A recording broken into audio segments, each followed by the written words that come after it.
We've had the entire upend of the global trading system, the rules-based trading system as it existed, is to try to rebalance the global trading order, not the rules-based system, the order in favor of the United States. Everybody else in the world must now have to accommodate the United States around, and the products that have been most hit for the developing world have been value-added manufactured exports into the United States. Well, I think that BRICS is an important grouping. Welcome to this federal interview with former South Africa's Trade Minister, Rob Davies. Rob Davies has played a very significant role in international trade negotiations. Rob, we are meeting at a very critical juncture. The MFN principle, as we know, has now been dead. The reciprocal tariffs have wreaked havoc across developing countries. South Africa is subjected to a 30% tariff, while India right now faces a 25% tariff and another 25% tariff to come into play on 27th of August. This is a very grim situation. How would you characterize the current challenges that the countries, particularly developing countries, are facing?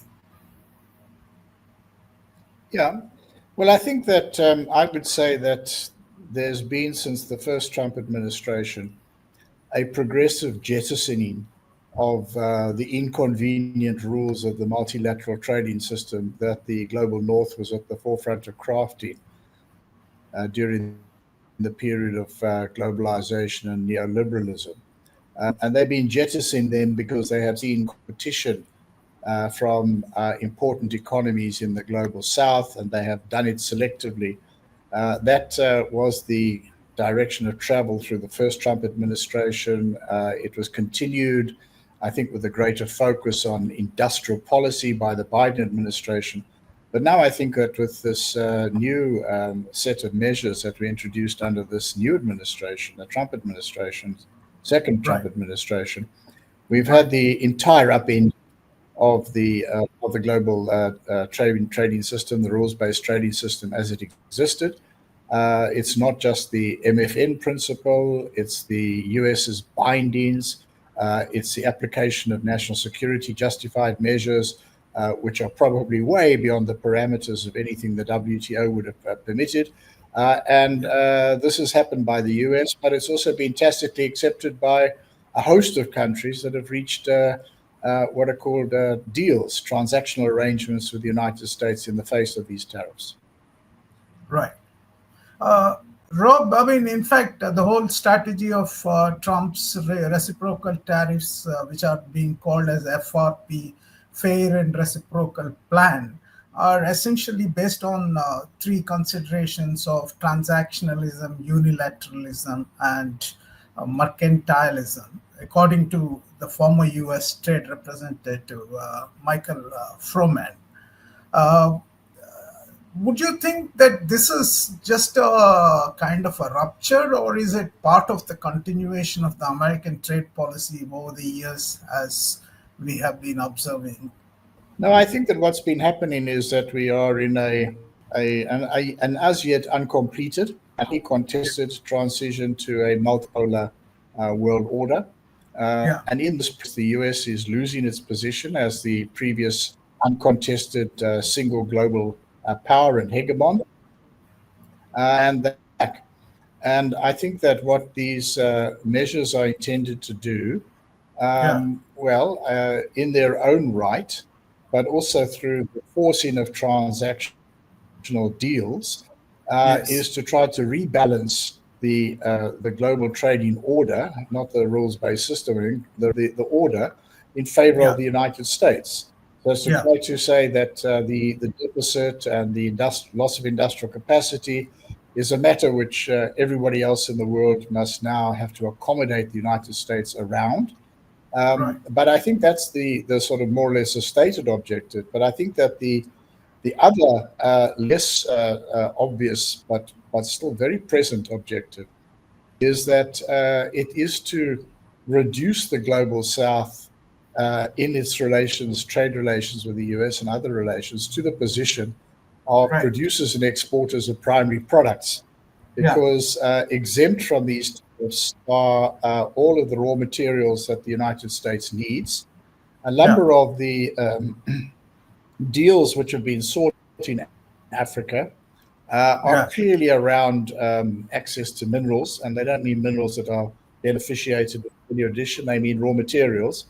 And the products that have been most hit for the developing world have been value-added manufactured exports into the United States, including products that were produced by various countries on the African continent under arrangements like the Africa Growth and Opportunity Act, which were held out as a great opportunity to support industrialization and so on the African continent. And now the ability of countries to be able to continue with that kind of production has been put seriously in jeopardy by the introduction of these reciprocal.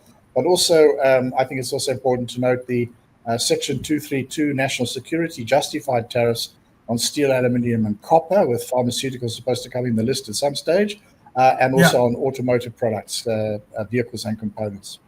Today I came across this article by Michael Froman in Foreign Affairs, which has just come, where he says multilateralism is dead, WTO is.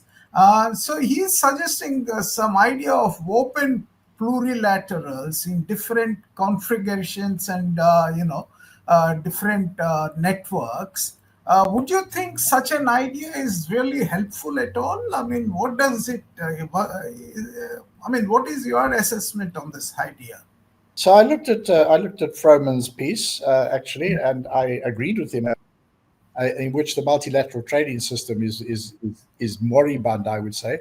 I would say moribund because the World Trade Organization has a tremendous capacity to present meetings that have really minuscule outcomes as big achievements. So I think it can limp along for some period of time like that, and may not, in fact, cease existing. But it won't have any significant role in international trade. And I think that what's going to happen is that increasingly you're going to get departures, not just from the United States, but other countries are probably going to be tempted.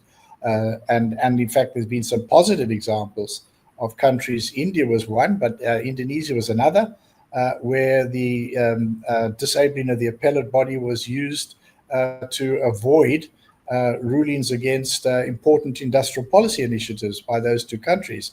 In the case of Indonesia, on exports of nickel and demands for beneficiation of that. So I think that I do agree that with that part. But the other part, I think, is really the route that the US wanted to follow during his time, the Obama administration, which was so-called mega regions, which were trade agreements with huge numbers of disciplines, additional disciplines, which would have, if applied to developing countries, were certainly big intrusions into policy space. And I wouldn't see any of that as desirable for the developing world. But I do think that will probably be the direction of travel. Rob, in your view, can BRICS realistically counter US dominance and manipulation of global trade routes? If so, what strategies and conditions would be needed for this? Well, I think that BRICS is an important grouping, and it needs to be moving, not in an unstrategic way, but it needs to be moving strategically in the direction. And so I think that the kind of agenda that BRICS has laid out for itself, not much of which is currently being implemented to the scale that's required, is a very, very important set of initiatives. Thank you, Rob.